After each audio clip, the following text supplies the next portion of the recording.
Good morning, everybody. Morning. My name is Louis Pulido with the Belmar Public Library. Thank you for coming tonight to tonight's final author time of the year. And we'll have more author time scheduled for the 2022. You'll keep tuned for that. I want to welcome everybody here on site and also everyone watching live on Facebook today.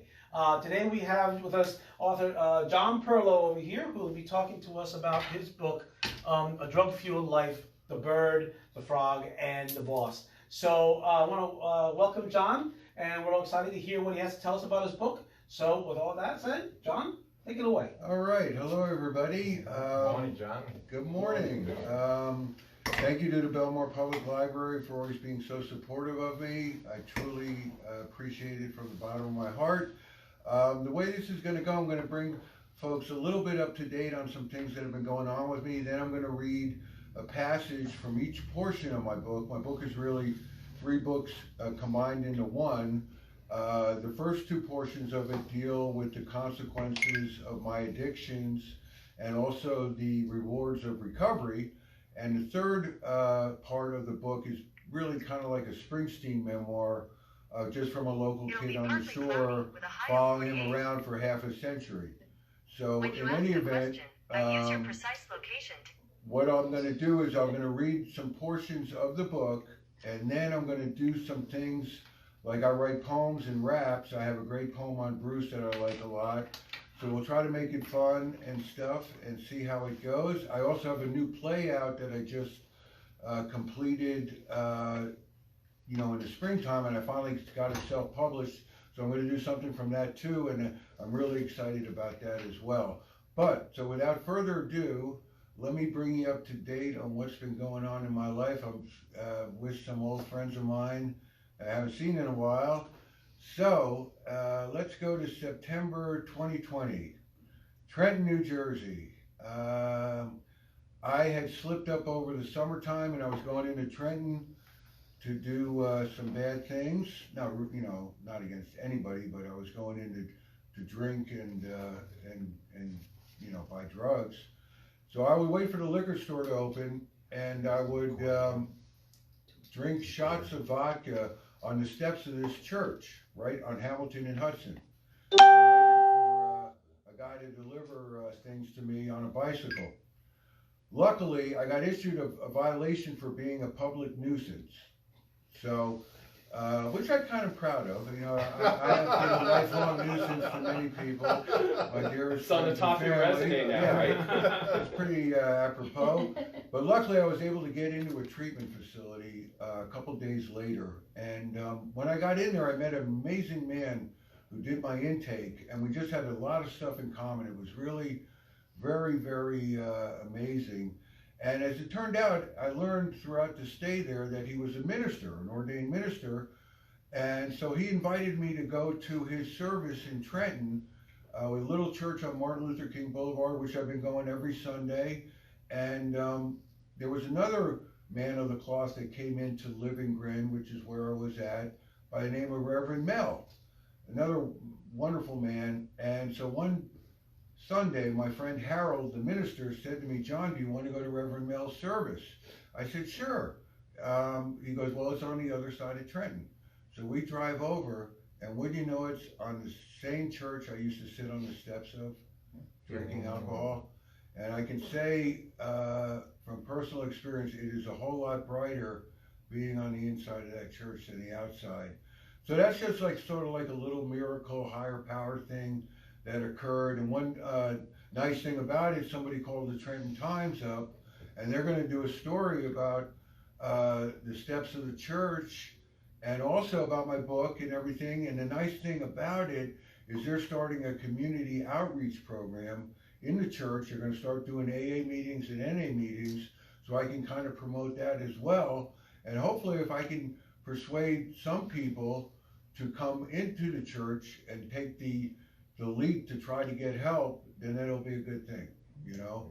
And like when I got issued the public nuisance, I happened to be with some friends of mine that were homeless, and I just happened to be the only guy that had an ID. So, but anyway, so that's some of the really miraculous things that have been going on for me since then. And now we'll delve into the book. And I just want to close with this. If somebody had told me 2 months ago that I would be spending 3 hours every Sunday attending like pretty much 2 black spiritual services for an hour and a half, I would have seriously asked them if they had a problem with the crack pipe. But I love it. There's no place else I would rather be, you know, and it goes by like 20 minutes and everybody's welcome. It really, it's amazing. The singers are like Aretha Franklin. They really are. So the first part of my book is short stories written in 2018. I'm going to read you one. It's kind of about the experience of being in a rehab. It sort of captures it a little bit. I'm not going to read the entire short story, but I'm going to try to read you the best parts. And this is from a portion of my book originally titled Killing Time. I had to come up with a new title for the book when we combined 3 smaller books of mine into one. So A Drug-Fueled Life seemed the most accurate, and underneath it's called The Bird, the Frog, and the Boss. You'd have to read it to understand about the bird and the frog, but the boss is for Mr. Springsteen. So this is In the Wee Small Hours of the Morning, after the Frank Sinatra song. And this is about a place I was at called the Maryville House. Sleep is challenging every night at Maryville as I soldier on towards the completion of my latest rehab treatment stint. It's 2 a.m. Saturday morning and I'm pacing the narrow hallway. Doug, the graveyard shift CIT, the tech worker, is chatting with John G., a white crackhead heroin IV user who brags about his hoe girlfriend from Kensington, Pennsylvania. Kensington is the epicenter of the current opiate epidemic raging across America after last year's political shift. They are listening to tunes, and if I play my cards right, perhaps I will be granted one. Doug's a fair young man of about 30, but he has to be diligent about rule bending. He likes piano music as well as acoustic guitar, so I suggest Five for Fighting's 100 Years, an uplifting song from about a dozen years ago that I turn to when I reflect upon the past. He plays the song, and it instantly changes my mood after feeling like a caged animal in the darkness of room 16 in Maryville. It's amazing how just one song can transfer a person's soul from agitated to happy. Now I'm going to skip a little bit.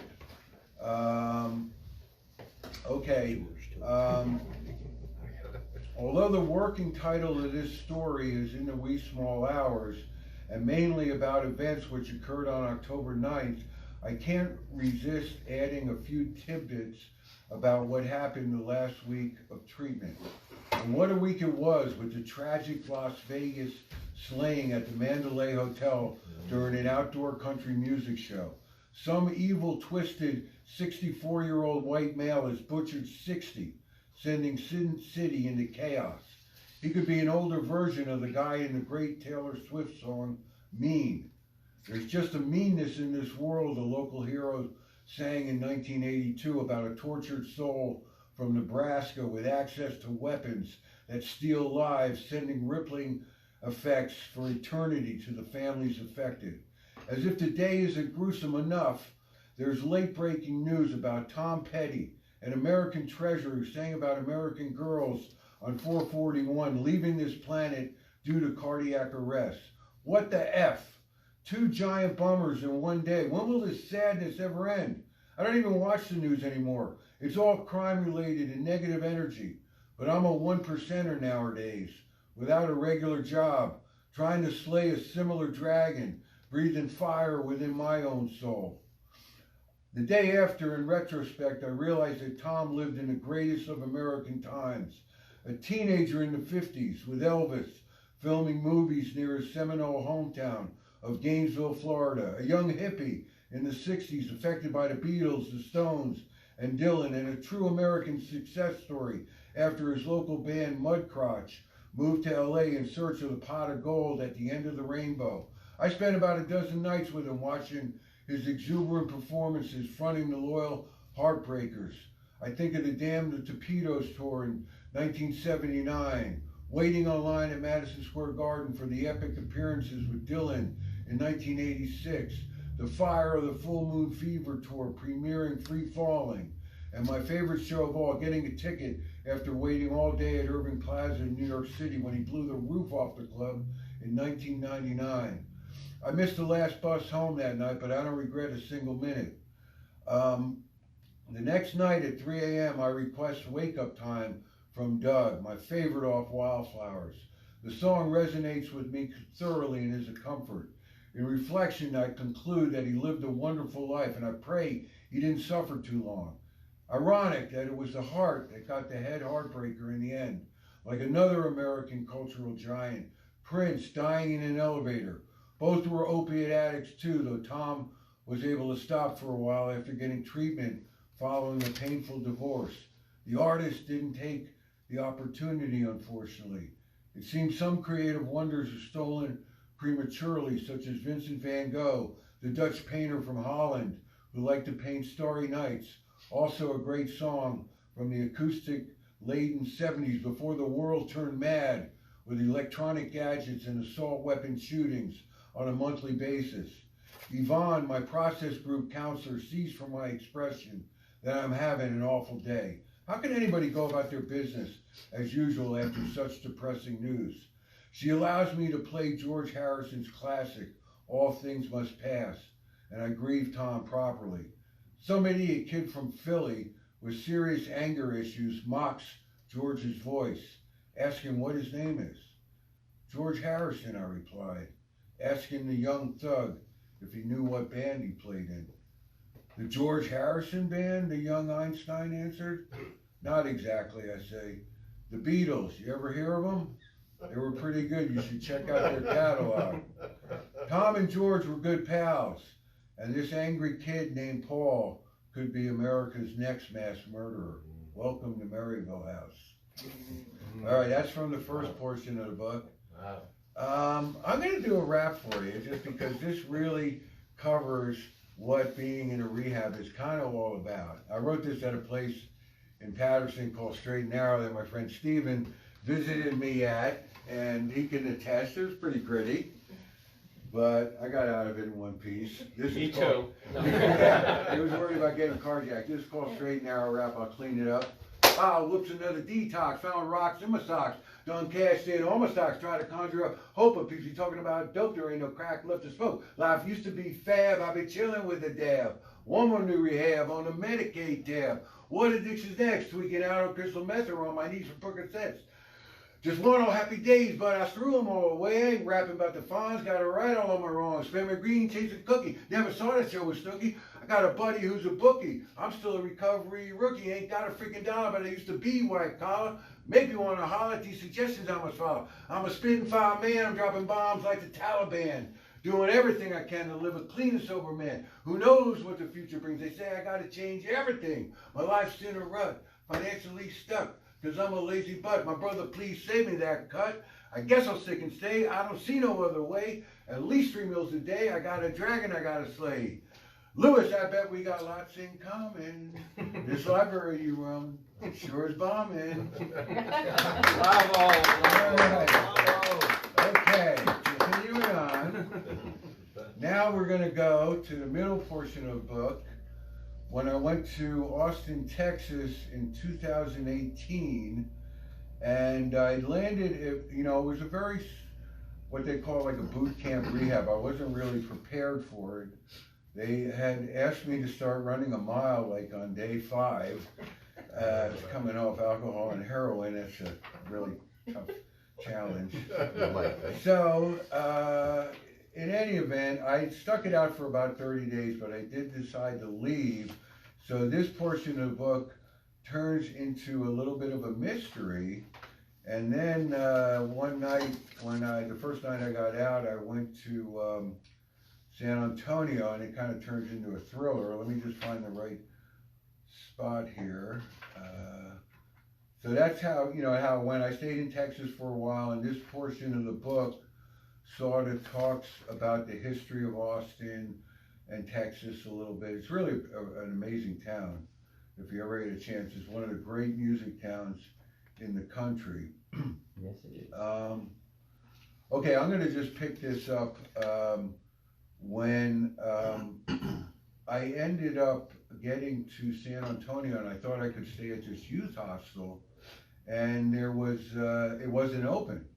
So I just kind of put out my belongings. I had a backpack and a coat, and I literally slept like a cowboy on the range, on the porch, but when I woke up, I didn't really know where I was. It was in a really, on the outskirts of San Antonio, which is kind of a dangerous town in a sense, especially at night. But I made it to, I saw the lights of a gas station, and I made it to the gas station. I was waiting for a bus to get back to Austin. So you'll have to read the book to get the beginning part of this, but I'll pick it up from here. Okay, now this is like about 3 a.m. in the morning. Okay, this memorable night is not over yet. I awake on the hostel porch in a little bit of a dilemma.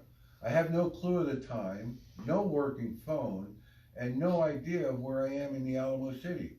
Due to some hunger pangs and bodily needs, I decide to venture into the darkness on the edge of town in the hopes of finding some signs of life.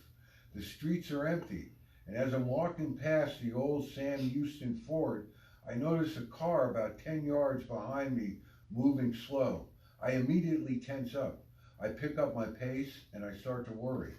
I see the street sign, New Brunells Avenue. I make a quick right and I notice some gas station lights in the distance. I'm hearing a police siren in the far, far distance as the car approaches and finally passes me.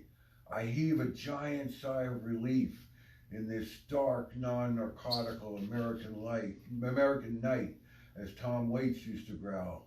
Very grateful that I survived a close call. It's now 3 a.m. and I'm enjoying a black coffee next to an unnamed legless man and a bald black guy with a chipped tooth named Bubba, about my age and panhandling in front of the convenience store. I still have about an hour before the local buses start operating, so I can get back to the Greyhound station. Bubba appears harmless and somewhat friendly, but you still have to be on guard. Our only difference is the $1,400 in cash folded in my left front pocket. I doubt he'll ever get a chance to read about himself in this book of mine. Now let me tell you about my recent Christmas holidays and what led to me being deep in the heart of Texas. It sort of begins with me leaving the Maryville house on December 12th, determined to be good through 2016. I remember slipping up on the 6-hour and 4 train rides home when I missed a connection in Rahway and was stuck waiting in the cold and snow next to a flashing Christmas decorated liquor store. It wasn't a few minutes before I was buying my apple flavored vodka shots. And since my cell phone was out of juice, I ended up at the Rahway Police Department using their phone to call my heroin dealer in Long Branch. How's that for holiday balls, people? Swear to God. On the cold and chilly night of December 15th, I remember leaving the Long Branch Library, and the next thing I recall, I was waking up at the hospital with my arms tied to the bed and a tube up my indestructible nose. I had $5,000 cash on my person, since my eventual goal for the day was to make a child support payment. I vaguely recall an Long Branch police officer giving me a complaint after he confiscated the $5,000 and 8 packets of fentanyl-laced dope. Thank God I wasn't charged on the spot, and I was free to leave after a close call. I wish I could write. I had a vision of Jesus waving me into paradise, bathed in soothing red, white lights, but I don't recall anything. I knew I had to get back into another detox, but it's not so easy in opiate-plagued New Jersey. Luckily, after a week of calling and using, I got admitted to the Turning Point Detox in Paterson, New Jersey, heroin capital of the Garden State. It was a relatively smooth detox as detoxes go, with very few patients, and I was released on Christmas Day but without my money, ID, or apartment keys. I'm a pretty clever drug addict, though, who likes a challenge every now and then, such as riding New Jersey Transit for free on Christmas Day. Luckily, the kind black van driver took pity on me, amazed at my optimism, and shoved $7 into my hands as we shook goodbye. It cost $12 to ride to my Middletown apartment and life savings. I made it there to find the door locked and my brother-in-law Steve and sister Liz not home. Realizing that this was turning into a Christmas to remember, being penniless and all alone on Jesus' birthday, I decided to hightail it to Long Branch to get my necessary medication, liquor and dope to numb the pain of my dislocated life. I went to my regular liquor store right across from the train station, begging the Indian owner to front me 2 shots of that apple-flavored vodka I've grown to love. He refused. What? The man from the land of Gandhi is not a Christian? My bad. Next door was a convenience store across from my hometown train station. So I decided to humble myself and panhandle, just like Bubba, for the first time in my life. Readers, if you ever have to panhandle, Christmas is a good day to start. I quickly made about $8, and before long, I'm tasting that smooth vodka down my parched throat. Luckily, my #1 slinging man would always front me 2 or 3 bags in a pinch. He knows I'm good for the money, so Christmas was tolerable, and I didn't feel quite so alone anymore. Amen. So, that's the middle portion, and actually that particular portion of the book ends up with me going to the Long Branch police station the day after Christmas. It took me 2 weeks to conjure up the courage to ask if I could get my money back, and they had it, and they were going to return it to me. Unfortunately, I didn't realize this, but I had an active warrant out. So they took me out to jail for the first time, out to county. And luckily, you know, I was only there for like a day and a night, and my sister came out with, I had money in the apartment. And yeah, that was like a rock bottom moment, you know, absolutely. I mean, I should have titled my book Rock Bottom, you know, but there's always another rock bottom. That's one thing you learn, you know. But the absolute worst rock bottom is ending up, you know, in a cemetery. So, but anyway, and it's interesting too what happened back at the convenience store. The legless man, who I think was on some kind of drug, accused me of stealing his bag. And no matter what his possessions would have been, I had more than enough to carry on my own, but I kind of had to outrun the legless man back to the convenience store for safety. Yeah, so, yeah. John, you remember, just to maybe to put a little in the context for everybody, when I was visiting you at the Straight and Narrow, Yeah. do you remember what you told me about that place? You said it was the easiest place in the world to get drugs. Yeah, it was. You said you could get anything you wanted, and there's people in there trying to get better. There was literally a situation that happened at Straight and Narrow. See, we would have movements to go to where we got our meals, like 3 blocks. It was on a street called Straight in Patterson. And it's been there for many years. It's under the Archdiocese of Patterson. But, so it was easy for guys to dip out and buy drugs and just come back to the line. There was one situation where a fella upstairs, they had a drug court floor, a young guy too, 21, he overdosed, and the staff did not know how to properly administer Narcan. There was a guy on the floor who was one of the smartest guys I ever met, knew how, he was like a doctor, and he was able to save this kid's life, a guy in the community. So it was pretty crazy over there, but... Well, that's when it made the impression on me of when you would tell me and write me letters and tell me what these places were like, and when you told me that, yeah, I it was, wow. I was ready to leave. This is the world you're weekend. living in. You're trying to get better, and there's more drugs in there than...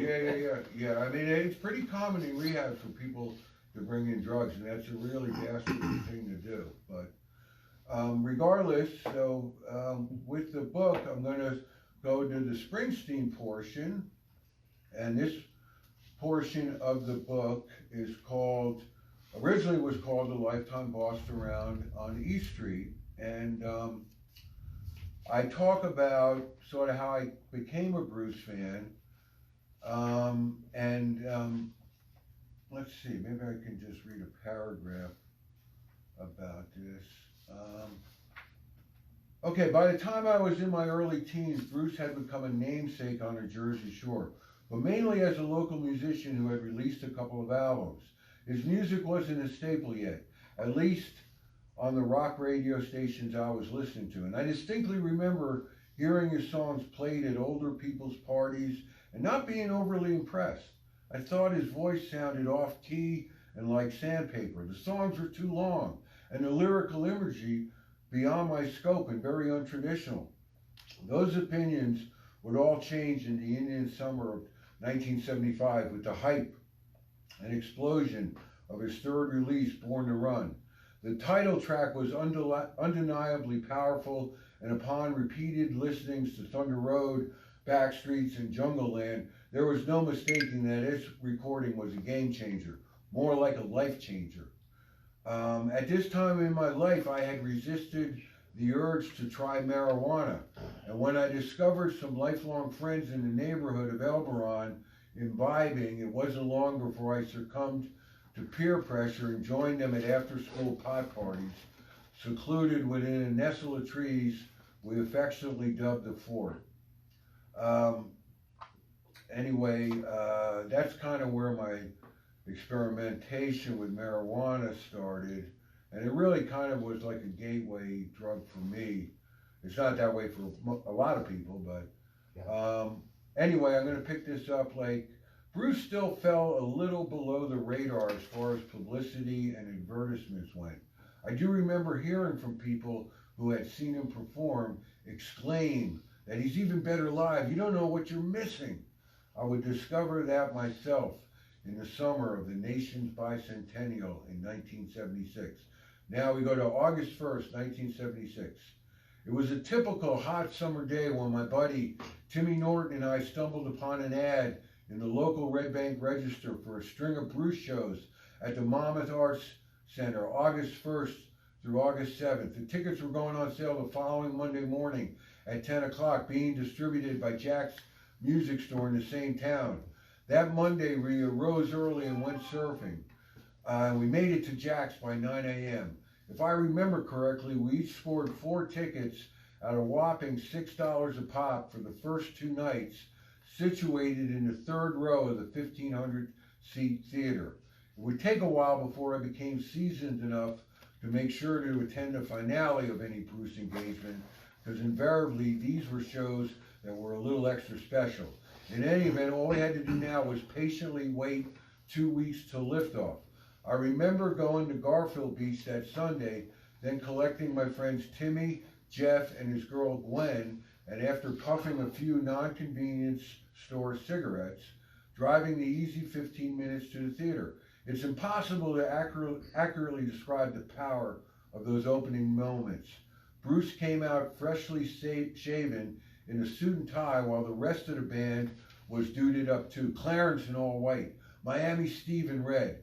As they ripped in the night, I had a feeling we weren't in Kansas anymore. A brand new song followed called Rendezvous, and then the tour de force, The Animals, It's My Life, following a gut-wrenching story about Bruce's dad. I never witnessed live music quite so riveting before. The rest of the show was flawless, and Bruce definitely exceeded all the hype. In those days, Born to Run was played mid-set. A local horn section, dubbed the Miami Horns, added live muscle to 10th Avenue Freeze-Out and the show-stopping Rosalita. About halfway through the set, I peeked behind me, and it seemed as if half the towns of Asbury Park, Long Branch, and Red Bank were there. As if the night wasn't magical enough, after the show, we hit the Inkwell in West End for some late-night munchies, and seated next to us was a big table with Southside Johnny, Miami Steve Van Zandt, Clarence Clemens, Gary Talent, and the Professor Roy Bidden. How sweet was that? It was sort of like being backstage. Hey, big man, could you pass me the ketchup, please? That's the first night. Now I'll read you the last portion of the book. And by the way, I just want to let you all know, my favorite Christmas song is Clarence Clemens's There's Still Christmas. even more than Santa Claus is coming to town. Okay, now we go 40 years later, fall of 2017. It's announced Mr. Springsteen was starting a solo engagement. Actually, maybe I should read the parts that Steven's in, that Buttercup is in, and that Dropline Bob is in. Oh well, we'll do that next time. All right, it's announced Mr. Springsteen was starting a solo engagement on the Great White Way in New York City, but unfortunately I was consumed trying to whip some minor heroin addiction problems. You ever heard of a minor heroin addiction problem?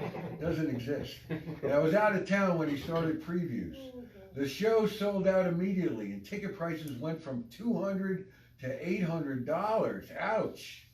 I did hop on the Turtle Express New Jersey Transit to check out opening night, thinking that I could pull the sneak-in move at intermission that worked so successfully for the Music Man a decade ago. Unfortunately, the show was invite only, but I was able to watch some VIPs arrive and enter. I was thinking as I watched Tom Hanks and Steven Spielberg get out of their limos that it was conceivable that the Obamas, the Clintons, and the Gores could all show up together. Bruce has managed to interject himself into the fabric of American culture, loved by the most important and the most unimportant people in our country. As I type up this final page, I'm still uncertain if I want to pony up $500 or $800 for a 15-song acoustic show. I'm sure it's very moving and powerful, but without a steady income, it's a little pricey. I did manage to unload my collection of print memorabilia on Bruce going back 40 years for a measly $100, but I was glad to get it since it was taking up a lot of storage space. Seeing him on Broadway would be a fitting ending to this recollection and memoir, but not seeing him might be even more fitting. Ooh, growing up, about time. Thanks for all the memories, boss man. That's how the book ends. And now, Lewis, if you will cue up Thunder Road. There we go. All right, this is a poem I wrote for his 60th birthday called Shore Boy. And I have a friend that takes care of his horses out at the farm. She brought it to him and he liked it a real lot. So that was kind of nice. All right. Yep, ready? Here Yep. we go.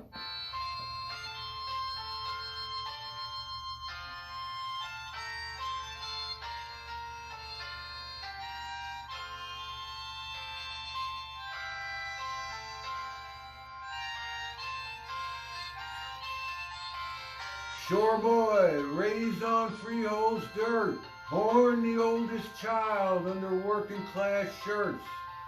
Shore boy, how long did it take till you learned all the chords without a mistake?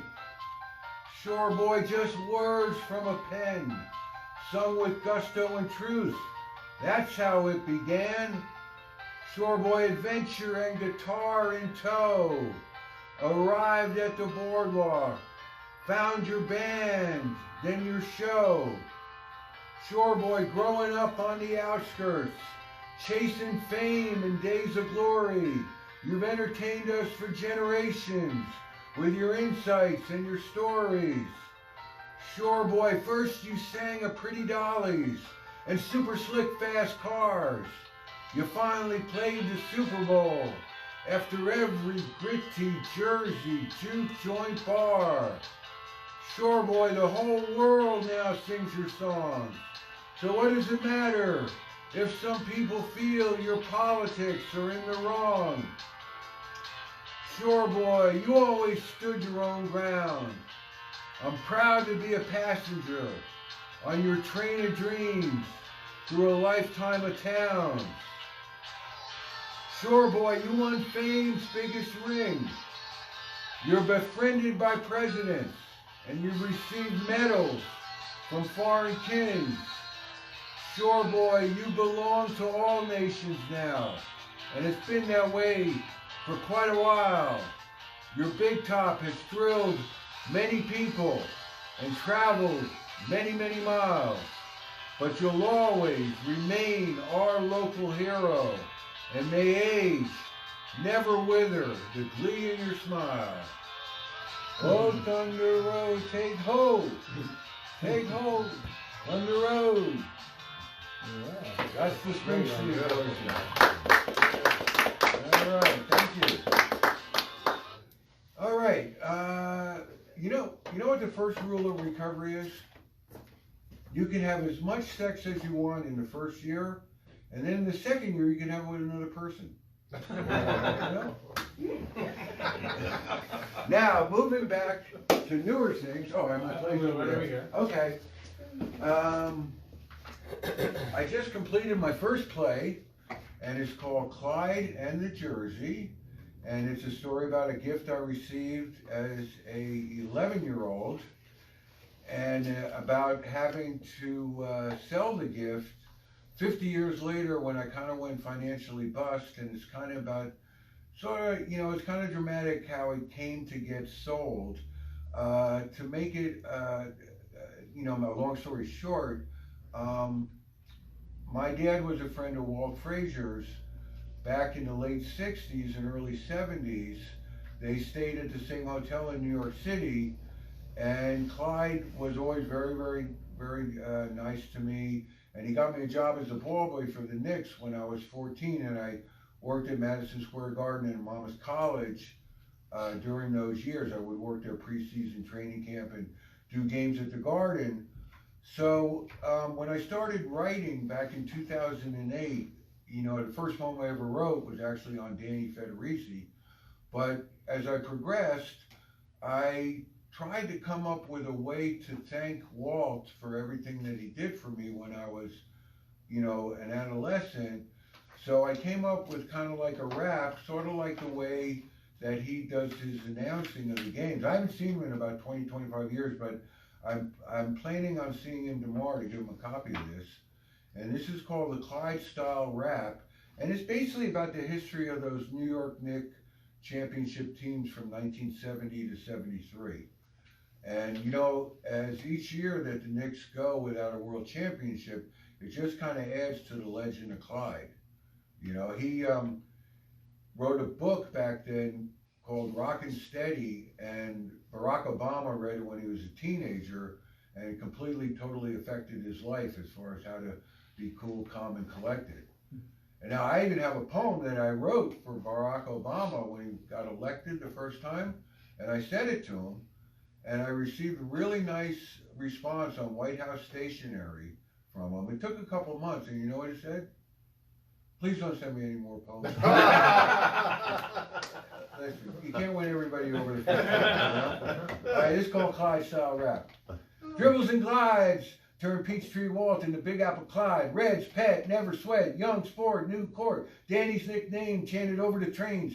Backcourt relief, turn master thief. Quick as hands, find the open man. Relentless, all defensive. Mutton chop burns, spins and turns, shaking baits, head fakes, fast breaks, always respected, never rejected. Behind the back passes, led to cross-court dashes, with the crowd off their asses.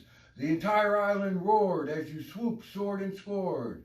Marv Albert on the dial, threading clothes in style. Cortisone Captain Willis, Game 5 fall in stillness. Number 22 Dave DeBush, sweat, hustle, muscle, and push. Ivy League dollar bill, baseline jumpers that chilled. Who can ever forget that foul shot of Professor Dick Barnett? Off the bench came Kazzy, streaky solo, snazzy and jazzy. Remember Dave the Rave and that Game 5 reverse layup he made. Iron Mike takes the foul. The whole garden hoops and howls. Wingo, wingo, wingo. Let's go, Knicks, let's go. Dean the Dream feeding the whole team. Jerry Lucas bombs. Action Jackson with his windmill arms. Wars with the Pearl. Best in the world. Duels with the great Oscar. Earned your chocolate Rolls Royce car. Battles with Mr. West. You passed every test. You were rocking steady and always ready. Under pressure, no one fresher. Coolness, emotionless, rise to the occasion. Standing ovation, see the ball in the hall. Historic Game 7, cheers from Blue Heaven. Ghetto hero, number 1+0. Every borough's idol after 2 world titles. Playoff clutch games, Frazier's the name. No disrespect to Mr. Reed, but everyone could see you were the real MVP. Broadway lights, sold out nights. You, my young hoopster friends, should have all been there, should have all been there, should have all been there. Beautiful. Yeah, it's kind of sad in a way too. Thank you. And it's kind of, I've been in a lot of places with a lot of young guys, you know, in their 30s, and they're big basketball fans, but they don't know about the Legend of Clyde. You know, and it's really a pretty good story, you know. But yeah, that being said, that was my attempt to thank him. And with this play, you know, it's really about our relationship from the time I was like 10 years old till about 18, you know, and it's got my father and mother in there with some interesting dialogues. It's got my sister in I broke down the play into like a basketball game with the first quarter, second quarter, third quarter, and fourth quarter. And the third quarter deals with a lot of my consequences of my behavior and addictions. And it's, you know, a lot of dialogue with my sister. She, you know, would drive through a war zone to bring me necessities at a rehab, but she can also practice that tough love pretty good. You know, which sometimes might be what you need. But I'm envisioning Sandra Bullock to play her. I don't know. What do you think, Steve? Yeah. Steve knows her for like, how many years now? 55? I was telling, I think I met you when I was, what, about 5 or 6? Yeah. So that's 57, 58 years. Yeah. So you were probably 5, I was 6, Lizzie was 2. Yeah. So I've known Lizzie 61, 62 years. Yeah. See, here's the thing. My sister and I, we're half Irish and half Jewish. You know, so we experienced bigotry at a very early age, and that was just from our uncles and aunts. And, you know, addiction ran in our family, you know, mostly with alcohol, but I ended up getting addicted to heroin, and she got addicted to Bloomingdale's. You know? So go figure that one out. That's the worst one. Yeah, that's more expensive. That is actually more expensive. So, proceeding on, I don't know how we're doing with time, but I have a poem here that I wrote when I was at Straight and Narrow, and I really, it's one of my favorites, and I kind of wrote it. Ah, you're in this, Steve. You're in this poem, along with my sister. This is called I'm Dreaming of a Clean Christmas. I pretend my late mother's voice is calling me down the Yuletide stairs. I feel Santa's presence throughout the chimney air. I hear the church bells ringing for midnight mass. I see carolers assembled on the town hall grass. I touch the flaky snowball on the tinsel-laced Christmas tree, and I play Bob Dylan's holiday album, for it always humors me. I feel goodwill from all the people that I meet, but I worry about my homeless friends still sleeping on the street. I pray the snow keeps falling on the December ground, and I dream of Rudolph's red nose glowing in my hometown. My sister's all excited from the Barbie doll in her stocking. My pal Steven received a hard day's night. He said, come on over, it's really rocking. I wonder what Jesus would think of all the shopping green. I dream the world to get kinder and people a little less mean. I want the season's greetings to last throughout the year. And I cry alone so none of the children can see my tears. I watch A Christmas Carol and I get all choked up inside. Then I drive through Long Branch and I marvel at all the lights. I remember opening presents received when I was very small, but giving myself sobriety would be the greatest gift of all. Amen. Yeah.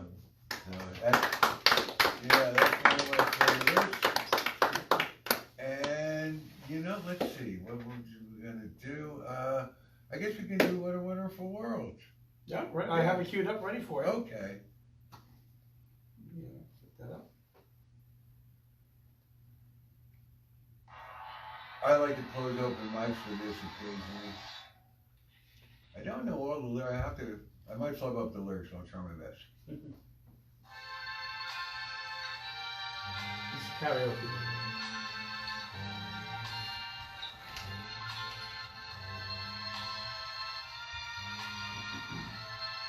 Or did they start with the lyrics? Yeah, Okay. yeah. All right, let's take it up for the next one. Want to restart it? Yeah, I guess so, You can bring yeah. it back, yeah. You know what, maybe I'll even hold the phone and look at it. Yeah, there you go. Yeah, that'll work. We'll do it right. There you go.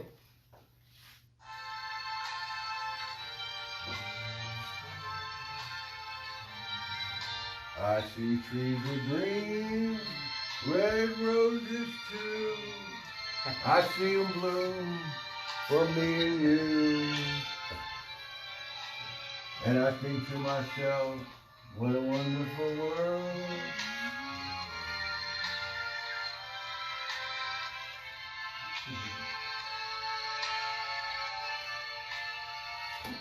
I see skies of blue, clouds of white, the bright blessed day, the dark sacred night, and I think to myself, what a wonderful world.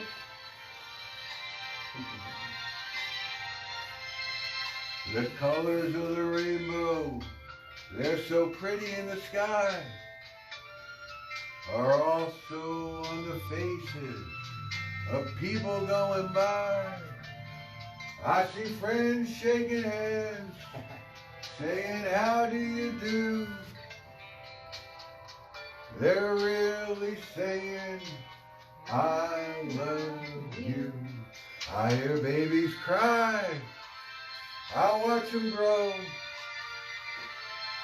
They'll learn much more than I'll ever know. And I think to myself, what a wonderful library.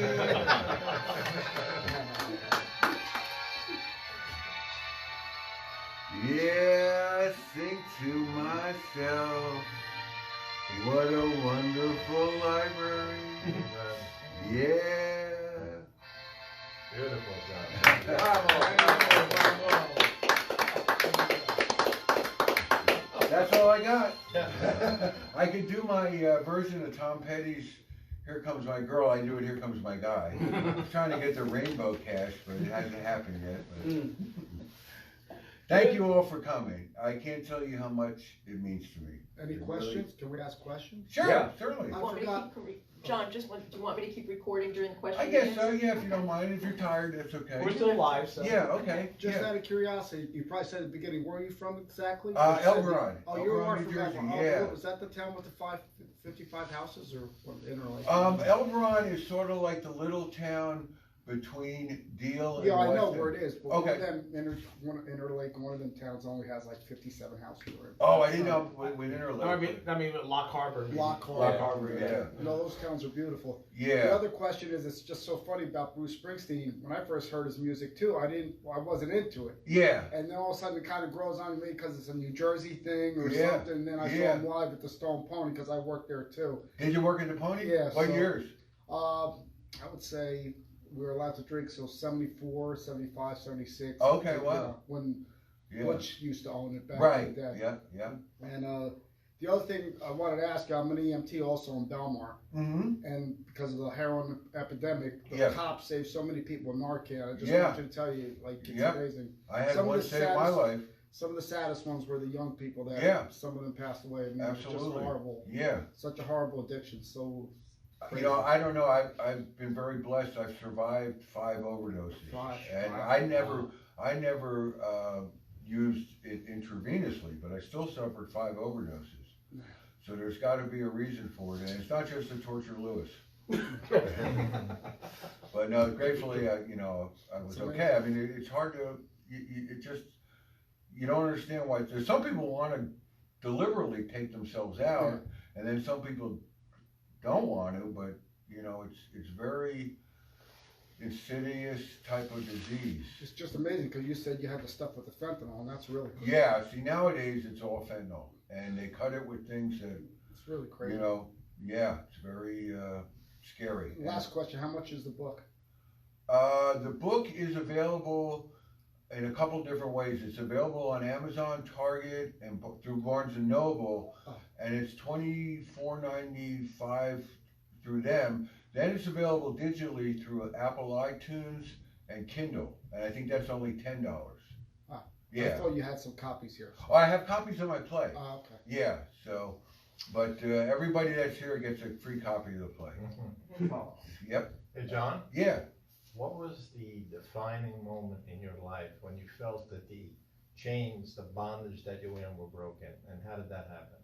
Well, I will never say that they're permanently repaired. I mean, obviously, that is my dream and hope. It's a one day at a time program.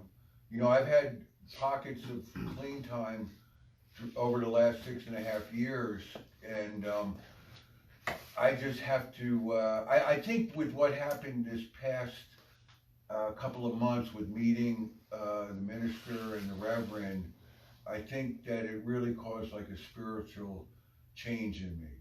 And, you know, my minister, my friend Harold, I'm 2 weeks older than him too, he blessed my coin when I left Livingren. And ever since he blessed it, I had kind of crazy ass bad luck. You know, honestly, I was missing trains and buses all over. I was going to ask him if he wouldn't mind, if he wouldn't be offended if he unblessed it. But, you know, we laughed about it, and I realized that blessing is giving me a state of grace. Because I faced some really intense temptations after I got out. I had like, 40 days under me, but still it was like, and I was stayed the course through it all. And even where the church is at in Trenton, it's on Hamilton and Hudson, it's called the Victory Tabernacle Church. I mean, I go there on a Tuesday night, they have like a half hour of prayers and meditation, and I just love being around the people. Deacon Kevin is like Martin Luther King when he speaks. He resembles him too. But anyway, I'm walking down the block, and then, I got guys coming up to me, I got the best dope in town, and it's just, I'm good, So, but yeah, it's just as long as you remember to take it one day at a time, that's all you gotta do. If you give up one thing, you get everything. If you can't give it up, then you lose everything. Amen. So, yeah, yep. And I don't think I ever asked you this over all the years. What was like the most important or memorable thing that you learned in all the different places, like the detoxes, the different places you went over the years that keeps you going? Because I know, when you fall, you always get up. I think probably the best lesson was to never judge anybody. I've been in places where some really, really successful people, and just even in this most recent rehab I was at, which I'd never been to before in Livingren. It's actually in Ben Salem. It's 2 miles away. It's like 2 miles away from the racetrack I used to work at. And one thing I was astounded to learn, quite a lot of the men and women that are in their 20s and 30s were victims of sex abuse. It's really, really gut-wrenching to hear some of their stories about that. And obviously quite a lot of them were raised by addicts and alcoholics. So it's, it's just a vicious cycle, and I mean, a lot of people think, if you're in there, and it can be a very tough and challenging experience, but, if you keep an open mind, it can be very powerful. I mean, I wrote this play when I was in a treatment facility in the spring in Malvern, and we performed it during the talent show with staff involved. So, I mean, it's every slip up, like, some of my immediate family and friends look at every slip up as being like a sign of failure. And it is disappointing, but as long as you are able to make it back and keep swinging, that's the main thing. And like when I was explaining it to my counselor, he was about 35, very smart guy. I said, Jesus, or my sister was saying to him, he's been to 13 rehabs in 6.5 years. And my counselor said to my sister, I went through 27 before I got it right. Obviously if you can go through one and be done, miraculous. Mm. But in my experience, it seems that's about 10% of the time, you know? But Did you go back because of withdrawals or? no, because- I went back just because I was tired of being a slave to having to go into Trenton every day. Yeah. You know, because you don't want to ever get too far away, and it's just no way of life after a while. It's just, you know, you just get disgusted with yourself. You feel depressed, ashamed, and plus it gets costly as well. Yeah. You know, and it's just ridiculous. You know. So you didn't have withdrawals, you never? Oh no, I have. Oh, you have. Oh, absolutely. Yeah, you got to be You very have to, careful yeah. with that too. You know, you have to you almost got to plan it out so you can make sure that you're sort of in a safe bubble. So that, because like when I went to jail 5 years ago, my biggest fear was withdrawing in jail without any kind of comfort medication, because that would, you know, could be very dangerous. You know, and believe it or not, like. You can't die from heroin withdrawal, evidently, but you can die from alcohol withdrawal, and you can die from benzos, withdrawing from like Xanax. Yeah. So there's certain things that you got to be really careful with. With alcohol, you can have seizures and things. It's really a very, very dangerous situation. Because I wish I had taped it. It had to be 10 years ago. I saw a woman in Oklahoma who was involved in this crazy bus accident. She was a heroin addict, and they put her in an induced coma because of her injuries. When she came out of it, she came out clean. Right. And I was thinking if they could just, I don't know how expensive it is to put people in induced comas that have Right. if That have would work addiction for issues. everybody. Yeah. I don't know if that would work for everybody. I Yeah. just thought that was amazing that she got clean because they put her in an induced coma. Well. Just to answer that, it's there's the physical now, but it's the emotional addiction that will stay. And I think, is that what you feel, John, that brings you back more than, because once you're clean, you know, that the receptors in your brain are saying, hey, feed me, feed me, Yeah, feed me. exactly. Yeah, it's like you just sort of have a little voice in your head saying that, oh, I can do this one time. Oh, okay. You know, maybe I can get away with it one time. That never works out, at least not for me. You know, because within a few days I'm back. It might not even happen with what you know, my drugs of choice are. And I'm thinking, oh, I can do this and I'll be all right. You know, I take like one hit off a crack pipe, like that's a reality. But yeah, eventually you end up back doing what you used to do. You know. One of the challenges that I've learned from a friend of mine who's going through this path in life is a lot of times she may come and set up and try to go sober. Yeah. But the same circumstances which drove her to drink, right, they're still there. Yeah. The same pressures Life on of life chaos, terms. Life the on same life, pressures yeah. of uncertainty Yeah, and things like that. Sure. Is that something you had to deal with as well? Absolutely, yeah, absolutely. Like just in this past June, I had about 50 days, and I had the book coming out in July, and my phone crashed, and then I got hacked, and then I got blackmailed. So yeah, I was like really just so stressed out that I couldn't deal with it. You know what I mean? It's like I had to get a new phone with a new number, and it was like I just drove me. I think I really had like a minor breakdown. Wow. But it affected me for the whole summer. I mean, I just wasted the whole summer.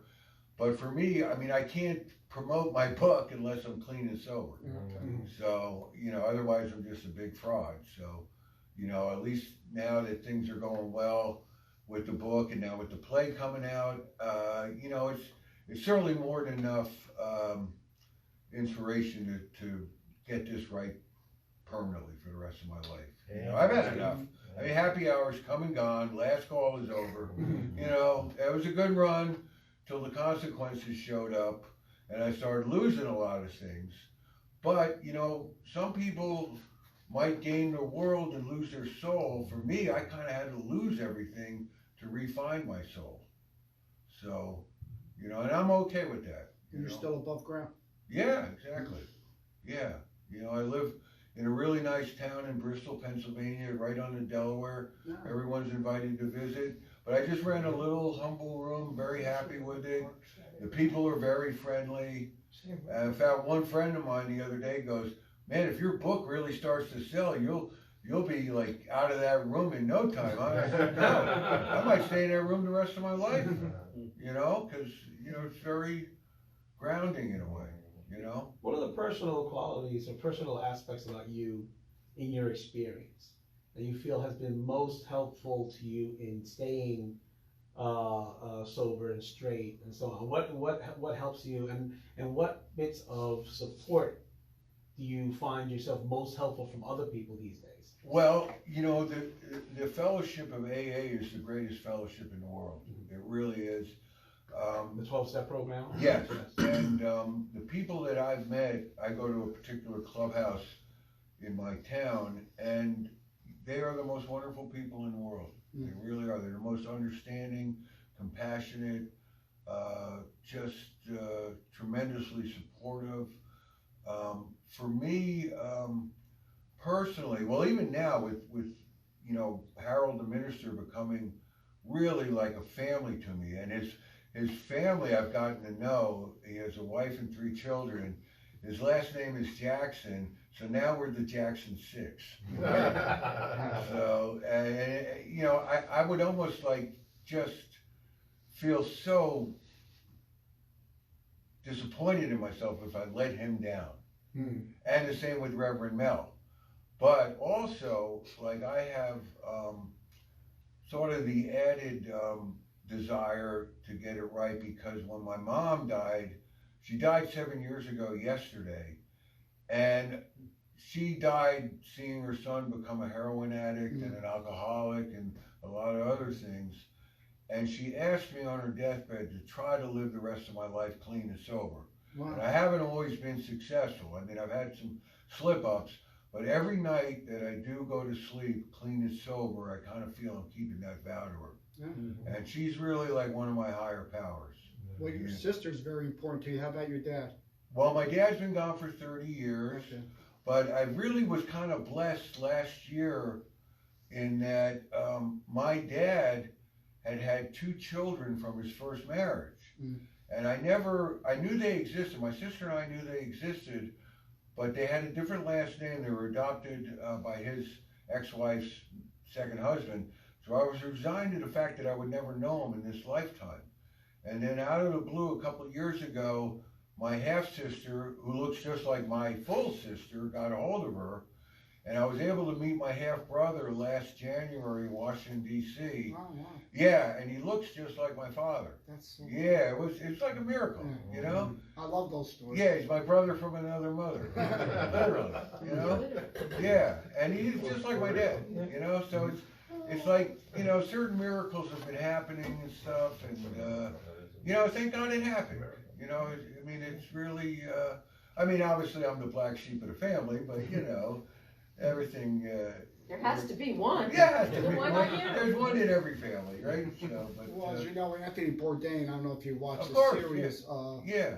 He did the one on Massachusetts when he first got hung up on heroin, and it was just amazing that the doctors were lying when it first came out that it wasn't a death. And the profits, how they went up. Because even the people in the ambulance, I would ask these young people, they got hurt playing football or wrestling. They were prescribed the opiates instead of like, you know. And then they can't afford them anymore. They got to turn it was just to another alternative, and invariably they get offered heroin, and then that opens up a whole nother beast. Because this didn't hit. First, the patients told me, I said, this can't be true. And then it hit the news. I was like, wow. I said, this is crazy. And then once Anthony Bourdain did Ports Unknown, Massachusetts, I said, this is crazy how, like, patients are telling you before the news. I don't know how to explain it other than. Well, last year, 93,000 people died from an overdose. So, I mean, it's, unfortunately, it was even up from, it had been about 75,000 a year. And that's like more deaths than people that die in automobile accidents or even from cancer. I mean, it's probably the biggest problem in the country, other than the current with COVID, I guess. But yeah, it's very, very. Well, I can tell you in Belmar PD's saved quite a few people. Yeah. So, in your career of chasing Bruce around, how was the most farthest afield you went to see him live? Well, I took a bus ride, I remember, one time, about 40 and a half years ago, with a gentleman in the back row there, to Greensboro, North Carolina, where we met a fellow friend by the name of Steve Caligori, who was going to school at Wake Forest, and we went to a Bruce show in Greensboro, North Carolina, which was great. It was a grueling bus ride, and Steve got sick of me by the time we got to Virginia. But we made it back, and that's the furthest I've ever been. I have friends of mine that have gone to Australia to see him. Really? Oh yeah, They have to have money. and South Africa. Mm-hmm. And you know, but I kind of concentrated on like the Northeast shows. I used to enjoy, like back in the '80s, I would enjoy going to like Washington D.C. or Pittsburgh, because it felt like, since you were from the Jersey Shore, it was like, you know, you had your Jersey Shore creds, you know, like that's where it started. So, and obviously Philadelphia has always been a very special place that he's played. So, but you know, anytime you can catch him, it's certainly definitely worth the effort. I mean, hopefully he'll do one more last great tour with the band. And you know, I mean, they're all in their 70s now, so I don't know if they can be able to keep doing it, but maybe they'll do something like a residency somewhere. You know, which seems like a lot of singers are doing, like even Adele is doing that now in Las Vegas. So, but we'll see. Yeah. Did you send Bruce a book? I do actually. I have a friend of mine that works for him, taking care of his horses. Oh, you told me that. Yeah, she brings my stuff out to Oh, him. good. Yeah, so, So she you know, did he get sent it. back some nice feedback through that. So, yeah, you know. But yeah, it's funny. He's in the play as well. Just a small little scene, but it's pretty good. It's a pretty cool scene. Yeah, that trip, John, that was the great story where I thought we were dead men. Yeah. There was an incident in the area, and This you in know, like, Carolinas? yeah, this is in With the Greensboro. Ku Klux Klan. Oh. Yeah, Yeah. and Bruce, you know, and you know, it's like, sort of like in the middle of a show, Bruce like would just start, you know, talking about different yeah. things. So Before he went into places- this place land is gets- our land. deadly quiet when he starts talking about, you know, the KKK and this and that, and you know, still you're talking 40 years ago. There was still, it's not the same. It wasn't the same then as it is now. Things hadn't quite evolved, maybe the way, Yeah. right? So you could have heard a pin drop, right? So all of a sudden, like we're sitting, it's, you know, thank God it was pretty dark in the arena, right? John and I are sitting next to each other. All of a sudden, John gets up, he goes, "You tell him, boss, set these mother blanket crackers I said straight." crackers, And I told him, I said, "Shut up, we're gonna get killed." I've got a big mouth. Oh my God, that was, we laugh about it, but it wasn't that funny for like about 10 minutes. How do people react I around always bring a red hat when I travel in the Yeah. South. A MAGA hat. Oh my. Oh For God. safety reasons. Yeah, that was it's one of my most memorable things about seeing Bruce with John. We saw Bruce a lot together, and that's right up at the top. I even wrote in my book, I was talking about Steven, we're going to see Bruce. We saw him like about 5 times one summer. I said, doesn't that guy ever get enough? Yeah. Yeah, right. Now how many times did you figure? It was like 100 and something, I right? think about 135, going back 45 years. So, it's been a while since I've seen him though. You know? I haven't seen him, I can't remember. It had to be, I'm guessing it was maybe maybe 9, 10, that 2009, 10. Yeah. So I haven't seen him, it's been a long The time. new record is great though, the record with the band, I think it's really, really good. So it'll be fun to see those songs perform live. Yeah, oh yeah. Yeah. Well, we're running at like 1 hour and 15 minutes, so Okay. I want to kind of wrap this up right Yeah, yep. now. Does anyone have any last questions for John? I'm just glad I came. Yes, Thank absolutely. So, you. John, I want to thank you so much for coming today. My pleasure. For a wonderful performance of your poetry. I want to invite you to Poetry Yeah, I'll Jam be back here on the 22nd. Yeah, Share with absolutely. us poems that you have, Yeah. and that would be wonderful. And to thank everyone here for coming tonight. I hope you enjoyed tonight's presentation with John Perlow.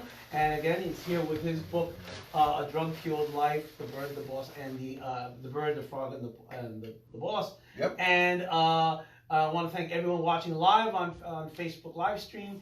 and this will be available live on our website in the near future, but we can still watch it on Facebook as well. Thank you again for coming. Have a great holiday, Merry Christmas, and Happy New Year, and we'll see you next time. It's on the 22nd. Yeah,